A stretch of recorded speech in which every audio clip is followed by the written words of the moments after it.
4 মে বৃহস্পতিবার রাত 8টায় জাহিদ হোসেন আছে এডিটর স্পিকে। জানিয়ে দিচ্ছি শিরোনাম। হাওড়ে বাঁধ নির্মাণে গাফিলতি, দুদকের জিজ্ঞাসাবাদে পানি উন্নয়ন বোর্ডের স্বীকারোক্তি।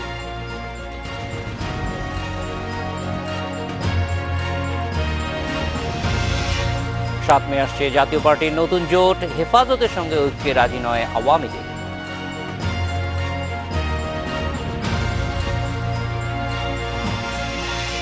এসএসসিতে পাশের হার কমেছে 8%, নতুন মূল্যায়ন পদ্ধতির প্রভাব বলছেন শিক্ষামন্ত্রী।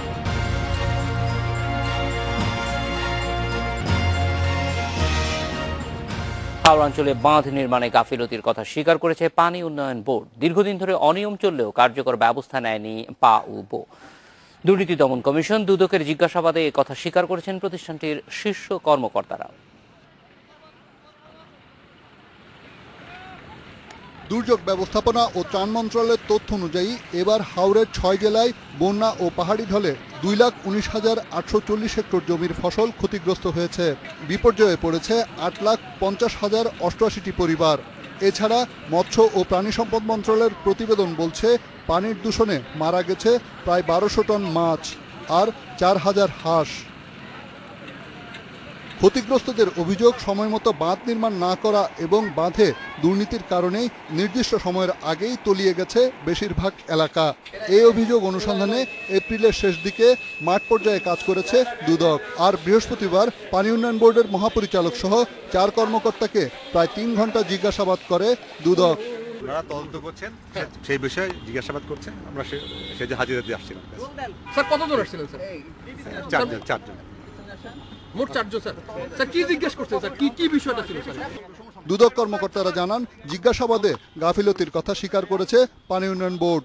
অনুসন্ধান শেষে প্রকৃত দোষীদের বিরুদ্ধে ব্যবস্থা নেওয়া হবে বলেও জানিয়েছে দুদক।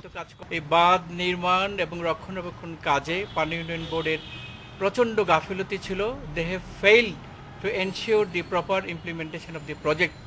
এবং ডিজি থেকে শুরু করে প্রায় সবাই স্বীকার করেছেন যে আসলে পানিতে বাঁধ ডুবে গিয়েছে এবং ডুবে যাওয়ার কারণে বাঁধগুলো আমরা কখনোই আর মেজারমেন্ট করতে পারি না ফিজিক্যালি, এবং এইভাবেই চলে আসছে।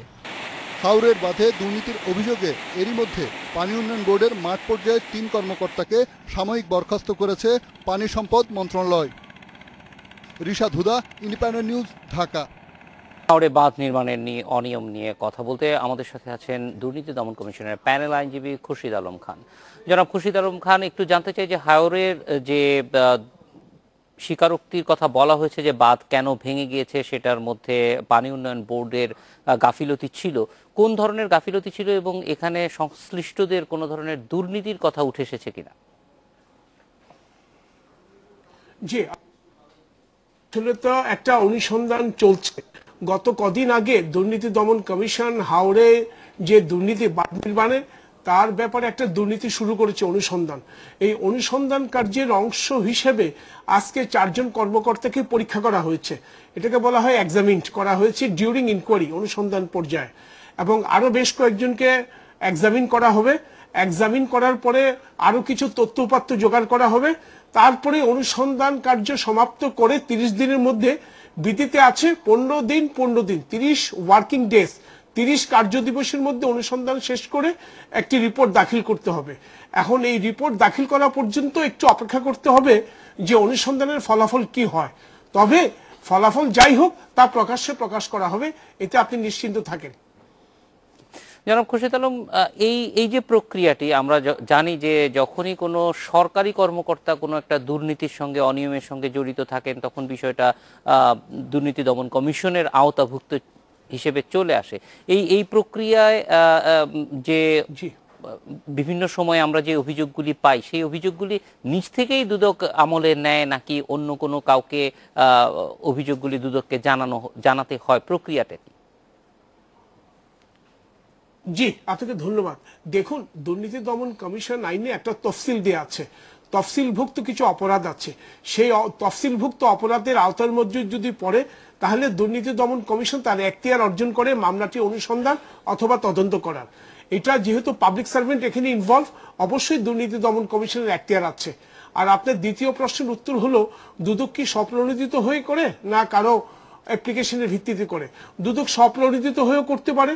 দুদক যদি কোনো কাগজে দেখে কোথাও অনিয়ম হয়েছে, দুদক নিজ উদ্যোগে সেই কাগজের প্রতিবেদনের ভিত্তিতে একটা অনুসন্ধান করতে পারে। যেমন হলমার্ক কেলেঙ্কারি, ডেস্টিনি কেলেঙ্কারি, তারপরে আপনার মানি লন্ডারিং, এই ধরনের প্রচুর কেলেঙ্কারি আছে যেগুলি দুর্নীতি দমন commission on the basis of the news paper report একটা অনুসন্ধান কার্য শুরু করেছিল। এছাড়াও কোনো ব্যক্তি স্বনামে অথবা বেনামে অথবা অজ্ঞাতনামে যদি কোনো দরখাস্ত কমিশনে দাখিল করে, কমিশন যদি সেই দরখাস্তটি পর্যালোচনা করে যদি কোনো তথ্য-উপাত্ত পায় এবং যদি কমিশন মনে করে এখানে দুর্নীতির গন্ধ আছে, তাহলে সেই অ্যাপ্লিকেশনের ভিত্তিতে কমিশন অনুসন্ধান করতে পারে। মানে কমিশন অনুসন্ধান করার ক্ষেত্রে কমিশনের ক্ষমতা ব্যাপক, কিন্তু কথা হলো তফসিলভুক্ত যে অপরাধ তার মধ্যে থাকতে হবে।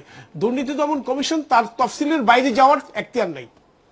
ফলে তফসিলভুক্ত অপরাধগুলির ক্ষেত্রে দুর্নীতি দমন কমিশন কাজ করছে এবং সেই ক্ষেত্রে এই হাওরের ঘটনা আমরা যেটা দেখলাম যে অবশ্যই সারা দেশের মানুষই দেখেছে, সেখানে অনেকগুলি প্রশ্ন উঠেছিল যে হাওরের বাঁধটা ঠিক মতো দেয়া হয়েছে কিনা, যথাযথভাবে দেয়া হয়েছে কিনা, এবং সেই ক্ষেত্রে দুর্নীতি দমন কমিশনের এই যে ইন্টারভেনশনটা, এটা নিশ্চয়ই ভবিষ্যতেও এই ধরনের যখন একটা বড় ঘটনাগুলি ঘটে মানুষের সামনে চলে আসে, তখন মানুষও দুর্নীতি দমন কমিশনের কাছে যেতে পারে এবং দুর্নীতি দমন কমিশনও এই বিষয়ে তদন্ত করতে পারে। জি রাইট, আপনি ঠিকই বলেছেন। শুনুন, এখানে আজকে যাদের এক্সামিন হয়েছে আমার জানা মতে এরা সবাই পাবলিক সার্ভেন্ট। আর পাবলিক সার্ভেন্ট যদি হয়ে থাকে এবং একটা মিসকন্ডাক্টের প্রভিশন চলে আসে, মিসকন্ডাক্টের আইনের বলা আছে বাই অ্যাবিউজিং হিজ পজিশন, অনেকগুলা ওখানে ক্ষেত্র আছে, ABCDE। কাজেই পাবলিক সার্ভেন্ট যদি হয়ে থাকে অবশ্যই দুর্নীতি দমন কমিশনের এখতিয়ার আছে এবং দুর্নীতি দমন কমিশন রাইটলি ইনকোয়ারি করছে। ইনকোয়ারির মানে ফলাফল জানতে আপনাকে আরো কটা দিন অপেক্ষা করতে হবে, কারণ আজকে যে 4 জন এক্সামিন হয়েছে, রোববার, সোমবার বা মঙ্গলবার সামনে আরো বেশ কয়েকজন এক্সামিন হবে। শুধু এক্সামিন তো হলে হবে না, তারা যে কথাগুলো ওরাল এভিডেন্স আকারে কমিশনের সামনে বলেছে তার সঙ্গে তথ্য উপাত্ত মিলিয়ে দেখতে হবে। মিলিয়ে দেখে যদি তাদের গাফিলতি পাওয়া যায়, অবশ্যই দুর্নীতি দমন কমিশন আইন অনুযায়ী তার ব্যবস্থা নিবে, এতে আপনি নিশ্চিন্ত থাকতে পারেন। যে গাফিলতির কথাগুলি বলা হচ্ছে সেটি আমরা অবশ্য খুব বিস্তারিত জানতে পারিনি, কিন্তু এখানে কি মানে ঊর্ধ্বতন কর্মকর্তার গাফিলতির কথা বলা হচ্ছে নাকি যারা ওই প্রজেক্ট এরিয়াতে ছিল তাদের গাফিলতির কথাই শুধু বলা হচ্ছে, মানে কি ধরনের, আমরা যদি একটু ধারণা পেতে পারি? জি, আজকে তো মাত্র 4 জনের এক্সামিন হলো। এই 4 জনের এক্সামিনের মধ্যে ওরাল এভিডেন্সে মৌখিক তাদের জবানবন্দিতে অনেক কিছু বেরিয়ে আসছে। এখন আগামী সপ্তাহে আরো কয়েকজন এক্সামিন হবে, কাজেই সবকিছু জবানবন্দিগুলি মিলিয়ে দেখতে হবে। মিলিয়ে দেখে হাওড় এলাকার যে অবস্থা সেটা সরজমিনে তদন্ত করে তার যে মৌখিক জবানবন্দি তার সঙ্গে মিলিয়ে দেখলে অবশ্যই যদি নেগলিজেন্স পাওয়া যায় সেভাবে দুর্নীতি দমন কমিশন অনুসন্ধান করে তার রিপোর্ট দাখিল করবে। কিন্তু এখন এই স্টেজে তো এটা একদম প্রিমেচুর একটা এখানে অবজারভেশন করা, একটা কনক্লুশনটা এটা সম্ভব না, কারণ আরো কয়েকজন সাক্ষী এক্সামিন হবে, আরো তথ্য-উপাত্ত আছে, সেগুলি সবকিছু করে যখন অনুসন্ধান রিপোর্ট আপনার দাখিল করবে তখনই পরিষ্কার হবে কার কি পরিমাণ গাফিলতি অথবা আদৌ গাফিলতি এটা ছিল কিনা। তবে একটা জিনিস আপনারা মাথায় রাখবেন, আমরা জনগণের উদ্দেশ্যে বলছি, দুর্নীতি দমন কমিশন যেটা করছে অত্যন্ত ট্রান্সপারেন্ট হয়েছে, স্বচ্ছভাবে অত্যন্ত সঠিকভাবে অনুসন্ধান পরিচালনা করছে। এখানে কোনো কারো ইন্টারভেনশন কাজে আসবে না। কেউ যদি ইন্টারভেনশন করতে চায় সে ভুল করবে, ইন্টারভেনশনের প্রশ্নই আসে না। খুরশিদ আলম খান, অনেক ধন্যবাদ আমাদের সঙ্গে যোগ দেওয়ার জন্য। রেডিও স্পিকে নিচ্ছে একটা বিরতি।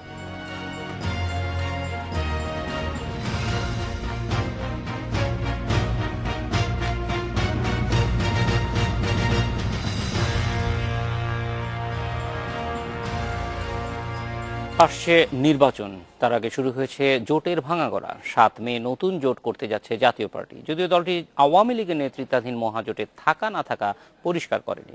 আওয়ামী লীগের সাধারণ সম্পাদক বলছেন কাউকে জোর করে জোটে রাখবে না তার দল। এছাড়া হেফাজতকে সাথে নেয়ার কোনো চিন্তাও নেই তাদের।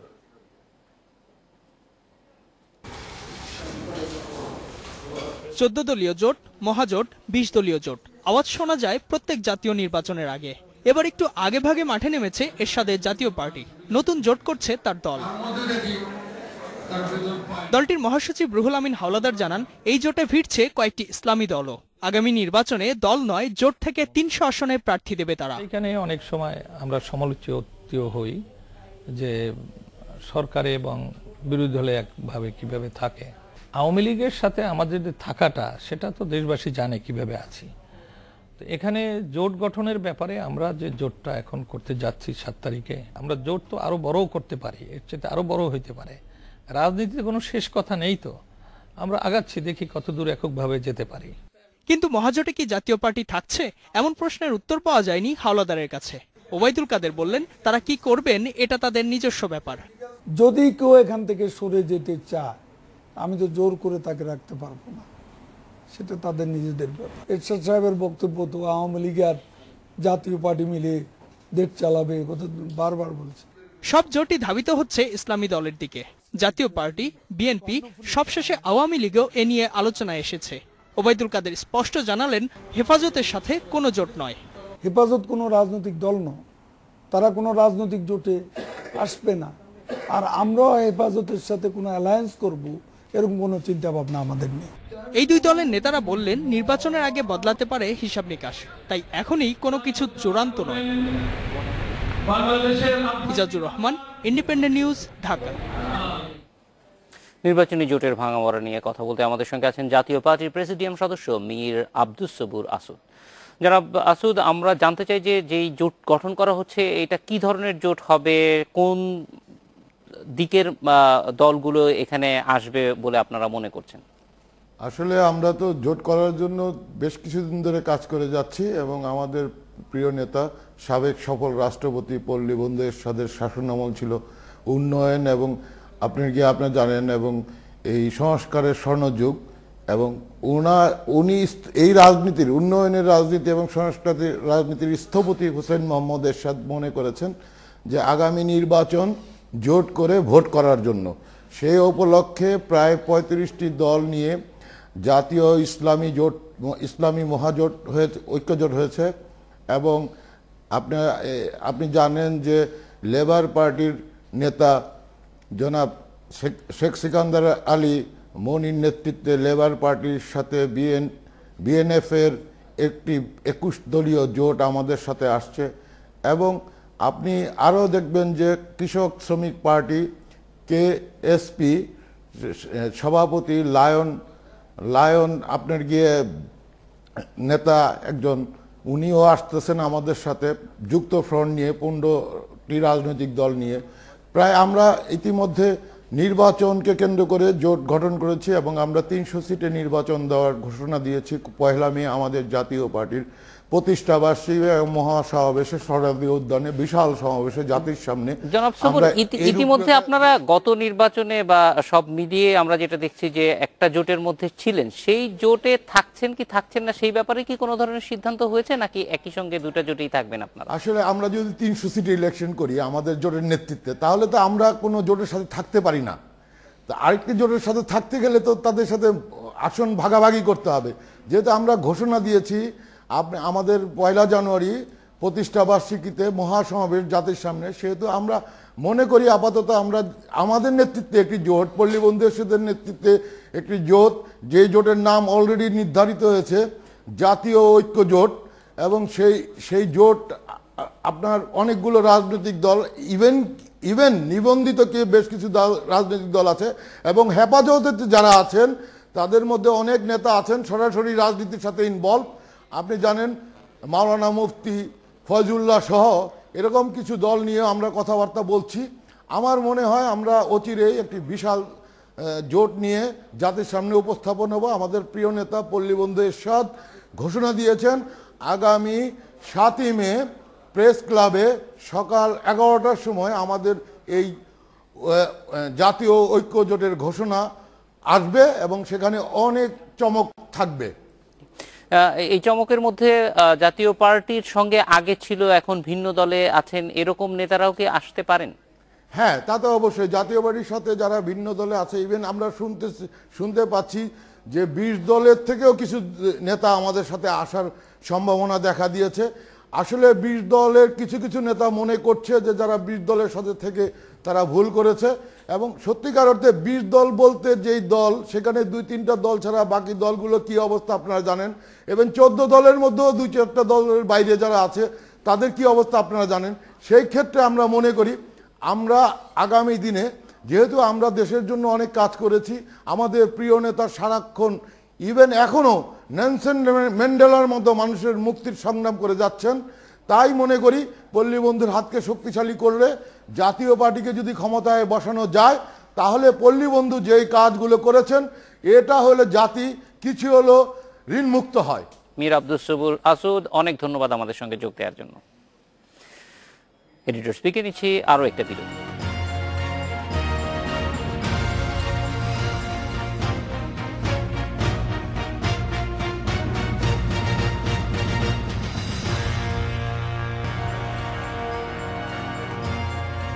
এসএসসি ও সমমানের পরীক্ষায় পাশের হার ৮০.৩৫%, যা গতবারের তুলনায় ৭.৯৪% কম। জিপিএ 5 পেয়েছে প্রায় ৫,০০০ শিক্ষার্থী। দুপুরে সচিবালয়ের ফল ঘোষণা করে শিক্ষামন্ত্রী নুরুল ইসলাম নাহিদ জানান, খাতা মূল্যায়নের নতুন পদ্ধতি সহ ৩ কারণে গত বছরের তুলনায় এবার ফল খারাপ হয়েছে।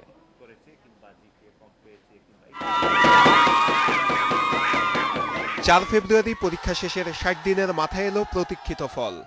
এবছর মাদ্রাসা ও কারিগরি সহ ৮ সাধারণ শিক্ষা বোর্ডের অধীনে পরীক্ষার্থী ১৭,৮১,৯৬২ জন। পাশ করেছেন ১৪,৩১,৭২২ জন। গড় হার ৮০.৩৫%। জিপিএ 5 পেয়েছে ১,০৪,৭৬১ জন। দুপুরে সচিবালয়ে এ ফল ঘোষণা করেন শিক্ষামন্ত্রী নুরুল ইসলাম নাহিদ। প্রথমত এইবার আমাদের ফলাফল দেখে অনেকেই বা আপনারা নিজেরাও কিছুটা বিস্মিত হতে পারেন যে আমাদের ফলাফল দেখে মনে হবে যে অনেক বেশি ফেল করেছে কিংবা জিপিএ কম পেয়েছে কিংবা ইত্যাদি এই ধরনের। গত বছরের তুলনায় এবার পাশের হার কমেছে ৭.৯৪%। জিপিএ 5 এর সংখ্যা কমেছে ৫,০০০। এর কারণ হিসেবে খাতা মূল্যায়নের নতুন পদ্ধতি, প্রশ্ন ফাঁস রোধ ও কেন্দ্রে কড়াকড়ি থাকার কথা বলছেন শিক্ষামন্ত্রী। পাস কি ফেল এটা তার খাতা লেখা কিরকম লিখছে তার উপর নির্ভর করবে, কারণ তিনি সঠিকভাবে মূল্যায়নটা এবার হয়েছে, এটাই হলো বিষয়টা। এটা ফেল করতেই পারে বেশি, পাস করতেই পারে বেশি, আমরা কোনোটার ব্যাপার না, যা সঠিক তারই পক্ষে আমরা। এবারের ফলে 93 শিক্ষা প্রতিষ্ঠানে পাশ করেনি কোনো শিক্ষার্থী।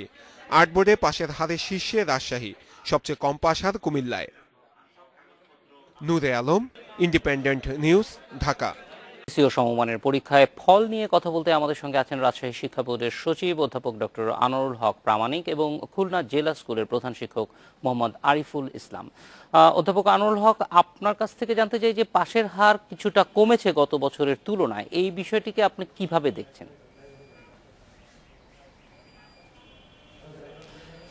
ধন্যবাদ। পাশের হার গতবারের তুলনায় কিছুটা কমেছে সব শিক্ষা বোর্ডেই, আমাদের রাজশাহী শিক্ষা বোর্ডেও কমেছে।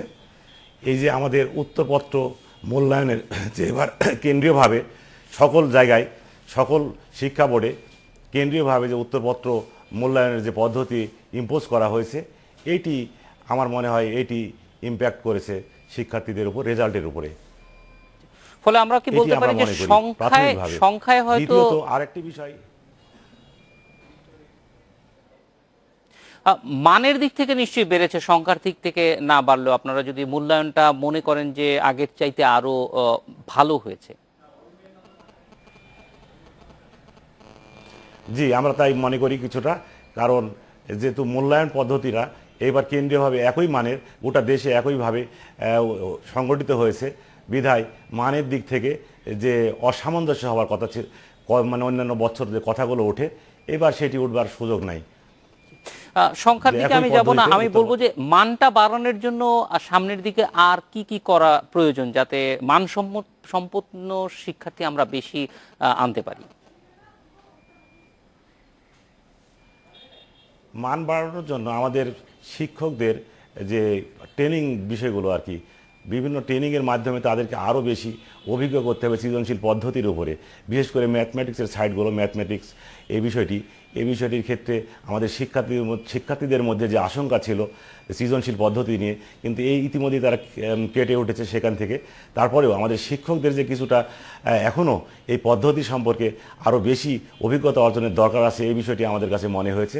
শিক্ষকদেরকে আরও বেশি অভিজ্ঞ করে তুলতে হবে সৃজনশীল পদ্ধতির উপরে, এবং শ্রেণীকক্ষে তারা যেন এই সৃজনশীল পদ্ধতির উপরে নিজেদের অভিজ্ঞতা শিক্ষার্থীদের উপরে প্রয়োগ করতে পারে এবং শিক্ষার্থীরা তাদের দ্বারা উপকৃত হয় এবং সৃজনশীল পদ্ধতি সম্পর্কে তারা আরও ভালোভাবে উপস্থাপন করতে পারে। এটি আমরা মনে করি শিক্ষকদের বিষয়টি এখানে মূল ভূমিকা পালন করবে, শ্রেণীকক্ষে পাঠদানের বিষয়টি এখানে মুখ্য ভূমিকা পালন করবে। আনোয়ার হক, আমাদের সঙ্গে থাকুন। আমরা একটু আরিফুল ইসলামের কাছে যাব, তিনি আছেন খুলনায়। জনাব আরিফুল ইসলাম, মান বাড়ানোর ক্ষেত্রে আনোয়ারুল হক সাহেব যেটি বলছিলেন যে শিক্ষকদেরকে আরো বেশি, যদি তাদেরকে আরো বেশি ইকুইপড করা যায় তাহলে হয়তো আমরা ফলাফল পাবো, কিন্তু সার্বিকভাবে এবছরের ফলটা আপনি কিভাবে দেখছেন এবং এই মান বাড়ানোর ক্ষেত্রে আপনার পরামর্শ কি? ধন্যবাদ আপনাকে। আমরা স্যার যেটা বলেছেন, যেহেতু সৃজনশীল প্রশ্ন পদ্ধতি সম্পর্কে সকল শিক্ষক এখনো পরিপূর্ণভাবে দক্ষতা অর্জন করতে পারেনি। আর একটা বিষয় যে বেশিরভাগ প্রতিষ্ঠানে দেখা যায় তাদের প্রশ্ন যেটা করে থাকেন, তারা প্রশ্নটা মূলত স্ব প্রতিষ্ঠানের করার নিয়ম, কিন্তু অনেক ক্ষেত্রে দেখা যায় যে তারা বিভিন্নভাবে প্রশ্নটা সংগ্রহ করে থাকে। যদি শিক্ষক প্রশ্ন, সৃজনশীল প্রশ্ন নিজেই করে ক্লাসে ছাত্রদেরকে বোঝাতে সক্ষম হন এবং সেটা যদি তিনি পরীক্ষায় সেইভাবে করতে পারে, তাহলে শিক্ষার্থীরা এতে অভ্যস্ত হয়ে যাবে। আর একটা বিষয় যেটা আমার মনে হয়েছে এবার ফলাফলের প্রভাব যেটা পড়েছে, যে আমরা জানি যে প্রি টেস্ট পরীক্ষা পর্যন্ত মূলত সৃজনশীলে 60 নম্বরের জন্য নির্ধারিত ছিল এবং বহু নির্বাচনী পরীক্ষায় 40 নম্বর নির্ধারিত ছিল, কিন্তু হঠাৎ করে প্রি টেস্টের পরেই সিদ্ধান্ত হলো যে না, 70 নম্বরের সৃজনশীল হবে এবং 30 নম্বরের হবে বহু নির্বাচনী পরীক্ষা। সেক্ষেত্রে বাচ্চাদের যে নবম শ্রেণী এবং দশম শ্রেণীর একটা পরীক্ষা পর্যন্ত তারা যে প্র্যাকটিস করে আসছে, এই প্র্যাকটিসটা অনেক ক্ষেত্রে দেখা যাচ্ছে বাচ্চারা সময়ের সাথে সেটা অ্যাডজাস্ট করতে সক্ষম হয়নি। যদিও 9-এ 2টা পরীক্ষা, 10-এ একটা পরীক্ষা, এটা যদি তারা 70-30-তে পরীক্ষা দিত, তাহলে সেক্ষেত্রে তাদের টাইমিংটা তারা সঠিকভাবে করতে পারত এবং তারা খাতায় তাদের সৃজনশীলতা সে পরিচয়টা দিতে পারত। এটা একটা বড় সমস্যা বাচ্চাদের ক্ষেত্রে হয়েছে বলে আমি মনে করি।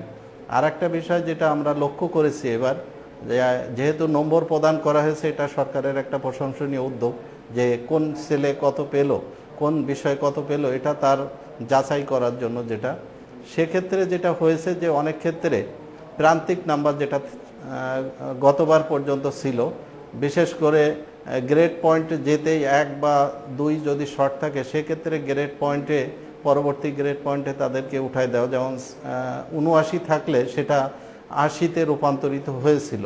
কিন্তু এবার যেটা দেখা যাচ্ছে অনেক ছেলেরা 79 পেয়েছে কিন্তু সেটা এতে রয়ে গেছে, অর্থাৎ সে A+ পায়নি। আর স্যার যেটা বললেন বিশেষ করে যে কেন্দ্রীয়ভাবে যে খাতা মূল্যায়নের জন্য যে নমুনা উত্তরপত্র, এইটা যেহেতু এইবারই প্রথম সমস্ত বোর্ডে চালু করা হয়েছে, যাতে করে গ্রাম পর্যায় থেকে শহর পর্যায়ে সকল শিক্ষকরা যেন এই নির্দেশনা অনুযায়ী যাতে তারা মূল্যায়ন প্রক্রিয়াটা সঠিকভাবে করতে পারে। এইটার কারণে দেখা যাচ্ছে যে মূল্যায়ন প্রক্রিয়াটা গ্রাম থেকে শুরু করে সর্বোচ্চ রাজধানী পর্যন্ত সবগুলোই সমভাবে সম্পন্ন হয়েছে। তারপরেও শিক্ষকদের মধ্যে যেটা একটা ভীতির ভাব ছিল মনে হয়, যারা আমরা কথা বলে জেনেছি, যেহেতু একটা নতুন প্রক্রিয়া, যারা দক্ষ শিক্ষক মানে খুব একটা দক্ষ না, তারা দেখা যাচ্ছে এই নিয়মটা সঠিকভাবে তারা প্রয়োগ করতে যেয়ে কিছুটা হলেও শঙ্কার মধ্যে ছিল, যে না, এইটা করলে যদি এই নিয়মের বাইরে কোনোভাবে হয় তারা হয়তো শাস্তি পেতে পারে। এবং এই ধরনের নির্দেশনা প্রধান পরীক্ষককেও দেওয়া ছিল যে তারা যেন একটা নির্দিষ্ট প্রতিবেদন পরীক্ষকদের, তার অধীনে যারা থাকবে তাদের প্রতিবেদন বোর্ডে জমা দিতে হবে। সেক্ষেত্রে শিক্ষকরা নতুন পরিস্থিতিতে কিছুটা হলেও শঙ্কার মধ্যে থাকার কারণে মূল্যায়ন প্রক্রিয়াটা সঠিকভাবে হয়েছে, কিন্তু আরও হয়তো সঠিক হতো যদি তাদের এই শঙ্কা মুক্ত অবস্থায় তারা এটা করতে সক্ষম হতো। আরিফুল ইসলাম, আমরা মনে করি যে আগামী বছর নিশ্চয়ই এই বছরের যে সমস্যাগুলি ছিল সেগুলি কাটিয়ে উঠে আরো ভালো ফলাফল করবে এবং শিক্ষকরাও আরো বেশি ভালোভাবে খাতা দেখতে পারবে। আনোয়ারুল হক, আপনার কাছে আমরা একটা ছোট্ট প্রশ্ন, যে এই যে সংখ্যা দিয়ে আমরা অনেক সময় তুলনা করি এক বছর থেকে আর এক বছর, কিন্তু এবছর যেহেতু মূল্যায়ন পদ্ধতিটা ভিন্ন ছিল এবং আরিফুল ইসলাম স্যার যেটা বললেন যে আপগ্রেড করার কোনো ব্যবস্থা ছিল না, ফলে সামগ্রিকভাবে মনে হয় মানের দিক থেকে আমরা বরং এগিয়ে যাওয়ার চেষ্টাই করেছি। জি, আমরা মানের দিক থেকে এগিয়ে যাওয়ার লক্ষ্যেই কিন্তু এই সমগ্র দেশব্যাপী এই একই ধরনের উত্তরপত্র মূল্যায়ন পদ্ধতি প্রয়োগ করা হয়েছে এবং মান যেন শহর গ্রাম বা বিভাগ রাজধানী এইগুলোর মধ্যে যেন একটা সামঞ্জস্য থাকে, কোথাও উঁচু নিচু বা এক অঞ্চল ভালো করবে আর এক অঞ্চল খারাপ করবে, এই দিকটার ফলে এই বিষয়টি থেকে আমরা বেরিয়ে আসতে পেরেছি। কারণ সকল শিক্ষকই একই নমুনায় একই ধরনের তাদের উত্তরপত্র মূল্যায়নের পদ্ধতি প্রয়োগ করেছেন, বিধায় কোনো ছাত্র অযাচিতভাবে লাভবান হবে না বা কোনো ছাত্র অন্যায়ভাবে ক্ষতিগ্রস্ত হবে না, যার ফলে যে ইকুয়ালিটি এখানে প্রতিষ্ঠিত হয়েছে বলে আমরা মনে করি। এবং এইভাবে ইকুয়ালিটি প্রতিষ্ঠিত হলে শিক্ষার মান অটোমেটিকই শিক্ষার মান এই পারস্পরিক প্রতিযোগিতার মাধ্যমে আরেকটু বৃদ্ধি পাবে, এই ধারণা আমাদের মধ্যে কাজ করছে। আনোয়ার হক পরামানিক এবং মোহাম্মদ আরিফুল ইসলাম, আপনাদের দুজনকেই অনেক ধন্যবাদ আমাদের সঙ্গে যোগ দেওয়ার জন্য। এডিটর স্পিকিং নিচ্ছে আরও একটা বিরতি।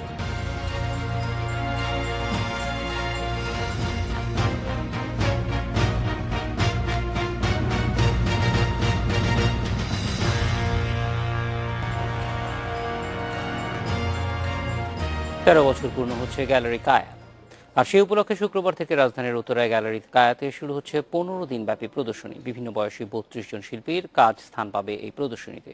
1958 থেকে 2017 সাল পর্যন্ত আঁকা তেল রং, অ্যাক্রিলিক, প্যাস্টেল, চারকোল, জল রং সহ নানা মাধ্যমের ছবি থাকবে এখানে। এ বিষয়ে কথা বলতে আমাদের সঙ্গে আছেন চিত্রশিল্পী সোহাগ পারভেজ। সোহাগ পারভেজ, আপনার কাছে জানতে চাই যে এই যে প্রদর্শনী আগামীকাল থেকে শুরু হচ্ছে, সেখানে কি ধরনের ছবি থাকছে সেটা সম্পর্কে যদি আমাদেরকে একটু ধারণা দেন। আসলে গ্যালারি কায়া তো সবসময় এই ধরনের আয়োজন করে। 10তম, 11তম হয়েছিল, 12তম হয়েছিল, এবার 13তম হচ্ছে। তো পাশাপাশি এখানে প্রায় 52টা ছবি আছেন এখানে 32 জন শিল্পীর। তো ছবি বিভিন্ন রকম, এখানে বিভিন্ন অ্যাক্রিলিকে আছে, জল রঙের ছবি আছে, ওয়াটার কালারে আছে, এমনি এচিং আছে, ড্রয়িং আছে, বিভিন্ন রকম মাধ্যমে ছবিগুলো আছে। তো এই ছবিগুলোর মধ্যে বিভিন্ন রকম বিভিন্ন সাইজের মাধ্যমে আছে এবং নবীন এবং প্রবীণ শিল্পী সংমিশ্রণভাবে আছে আর কি বলা যায়। সোহাগ, এই গ্যালারি কায়ার গত 13 বছরের পথ চলায় আমাদের শিল্পক্ষেত্রে কি কি ধরনের নতুন বিষয় সংযোজিত হয়েছে বলে আপনাদের মনে হয়েছে, এবং তরুণদের জন্য এই গ্যালারি কতটুকু উপযোগী ছিল? আসলে এটা খুব চমৎকার কোশ্চিন, কারণ আমি মনে করি যে গ্যালারি কায়া সবসময় কিন্তু তরুণদেরকে ইন্সপায়ার করে, তরুণদেরকে কিন্তু উৎসাহিত করে, এনকারেজ করে। অর্থাৎ সবসময় কিন্তু নবীনের সাথে প্রবীণের একটা সংমিশ্রণ ঘটায় গ্যালারি কায়া। আজকে থেকে দেখেন সেই গ্যালারি, আমরা ভুটানে গিয়েছিলাম, ভুটানে আর্ট ক্যাম্পে গিয়েছিলাম। এখানে আর্ট ক্যাম্প বলেন, আর্ট ওয়ার্কশপ বলেন বা আর্ট এক্সিবিশন বলেন, আর্ট কম্পিটিশন বলেন, সব সময় কিন্তু প্রবীণের সাথে নবীনের একটা যোগসূত্র ঘটিয়েছে গ্যালারি কায়া। এবং আমি দেখেছি যে নতুনদেরকে তৈরি করা, নতুনদেরকে খুঁজে বের করা, ছোট ছোটভাবে নতুনদেরকে তৈরি করে নিয়ে আসা, নতুনদের তৈরি করার মধ্যে গ্যালারি কায়া কিন্তু কোনো অবদানের বিকল্প নেই। অর্থাৎ গৌতম চক্রবর্তীকে আমি স্পেশালি শুভেচ্ছা জানাই যে আমাদের মতো নবীন শিল্পীকে তারা স্থান দিয়েছে, এবং অনেক বরেণ্য শিল্পী যেখানে মুর্তজা বছির আছেন, অনেক বড় বড় শিল্পীরা আছেন, পাশাপাশি নবীনদের একটা নতুন মুখ করছে। এটা বরাবরই সবসময় প্রথম থেকেই নবীনদেরকে ইন্সপায়ার করার জন্য এটা গ্যালারি করে থাকেন এবং সবসময় করে থাকেন, শুধু এক্সিবিশনের মাধ্যমে না, মানে আর্ট ক্যাম্প বা আর্ট ট্রিপ বিভিন্ন কিছুর মাধ্যমে। এবং একই সঙ্গে এটা একটা বাণিজ্যিক দিকও আছে, বাণিজ্যিকভাবে শিল্পীরা যাতে আরো ভালো জায়গায় যেতে পারে সেই জন্য গ্যালারি কি ধরনের কাজ করছে সামগ্রিকভাবে, শুধু গ্যালারি কায়া না, সামগ্রিকভাবেই বাংলাদেশের অবস্থাটা কেমন আপনার কাছে জানতে চাই। আসলে আমি মনে করি যে বাংলাদেশের সামগ্রিকভাবে বাংলাদেশের অবস্থান চিত্রকলা শিল্পীর লাইনে অনেক ভালো বেটার কাজ করছে এবং নতুন নতুন গ্যালারিও কিন্তু হচ্ছে। এবং আপনি দেখবেন যে তরুণরা কিন্তু এখন অনেক বেশি কাজ করছে, তরুণরা অনেক বেশি কাজ করছে। প্রেক্ষাপটে দেখেন তরুণেরা কিন্তু আউটডোরে যাচ্ছে, তরুণেরা আর্ট ক্যাম্প করছে, এবং গ্যালারির পাশাপাশি কিন্তু দেখেন তরুণ শিল্পীরা বাইরেও যাচ্ছে, দেশের বাইরে যাচ্ছে, বাইরে এক্সিবিশন করতে যাচ্ছে, অর্থাৎ বাইরে এক্সিবিশন করছে, বড় বড় অ্যাওয়ার্ড নিয়ে আসছে। আজকে দেখেন তরুণ শিল্পীদের কিন্তু মানে এত বেশি তার মানে কি, আপনি হচ্ছে বিভিন্ন গ্যালারিতে কিন্তু তরুণদের এক্সিবিশনও হচ্ছে। শুধু গ্যালারি কায়া বলবো না, আপনি দেখেন অবিন্তা গ্যালারি আছে, গ্যালারি চিত্রক আছে, ওইদিকে আপনার গ্যালারি এথেনা আছে, ওইদিকে শিল্পাঙ্গন আছে। সব গ্যালারি দেখবেন সবসময় কিন্তু নবীনদের প্রাধান্যতা বেশি, নবীনদের উপস্থিতি বেশি। তার মানে নবীনরা কিন্তু কিছুতে পিছিয়ে নেই। এবং আমরা বর্তমান সমসাময়িক সময়ে অর্থাৎ বিশ্বের সাথে তাল মিলাই কিন্তু আমরা অনেক এগিয়ে, আমাদের কাজের দিক থেকে আমরা অনেক এগিয়ে। আমাদের চিত্রকলা, আমাদের যে সাবজেক্ট, আমাদের যে বাংলাদেশের মূল ভিত্তি, বাংলাদেশের মুক্তিযুদ্ধ, বাংলাদেশের যে গ্রাম, আমরা কিন্তু সব সাইটে কিন্তু আমরা চিত্রকররা, আমরা নতুন শিল্পীরা অর্থাৎ নবীন শিল্পীরা কিন্তু আমরা অনেক এগিয়ে, অনেক ভালো কাজ করছি। সোহাগ পারভেজ, অনেক ধন্যবাদ আমাদের সঙ্গে যোগ দেওয়ার জন্য। এই ছিল আজকের এডিটর স্পিকে। আমন্ত্রণ আমাদের পরের আয়োজন।